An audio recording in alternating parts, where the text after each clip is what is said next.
தன்னை விட வயதில் மூத்த பெண்ணை திருமணம் செய்து கொண்ட நடிகர்கள் பற்றி பார்க்கலாம். KGF படம் மூலமா இந்தியா முழுக்க பிரபலமான கன்னட நடிகர் யஷ் தன்னை விட வயசுல மூத்தவரான நடிகை ராதிகா பண்டிட்ட காதலிச்சு கல்யாணம் பண்ணிக்கிட்டாரு.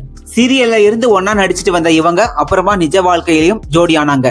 நடிகர் யஷுக்கு 40 வயது, ராதிகாவுக்கு 42 வயதாகிறது. தெலுங்கு சினிமாவோட சூப்பர் ஸ்டார் மகேஷ் பாபு தன்னை விட 2 வயசு மூத்தவரான முன்னாள் நடிகை நம்ரதா சிரோத்கரை காதலிச்சு கல்யாணம் பண்ணிக்கிட்டாரு. இவங்க 2 பேரும் சேர்ந்து நடிச்சப்போ காதல் உருவாகி கல்யாணத்துல முடிஞ்சது. நம்ரதாவுக்கு 54 வயது, மகேஷ் பாபுக்கு 51 வயது. தமிழ் சினிமாவோட முன்னணி நடிகரான தனுஷ் சூப்பர் ஸ்டார் ரஜினிகாந்தோட மகளும் இயக்குனருமான ஐஸ்வர்யாவை காதலிச்சு கல்யாணம் பண்ணிக்கிட்டாரு. இப்ப அவங்க பிரிஞ்சிட்டாங்க. ஐஸ்வர்யா தனுஷை விட வயசுல மூத்தவங்க. ஐஸ்வர்யாவுக்கு 44, தனுஷுக்கு 43 வயதாகிறது. இயக்குனர் விக்னேஷ் சிவன் நயன்தாராவை காதலிச்சு கல்யாணம் பண்ணிக்கிட்டாரு. நயன்தாரா விக்னேஷ் சிவனை விட 1 வயசு மூத்தவங்க. நயன்தாராவுக்கு 41 வயசு, விக்னேஷ் சிவனுக்கு 40 வயதாகிறது.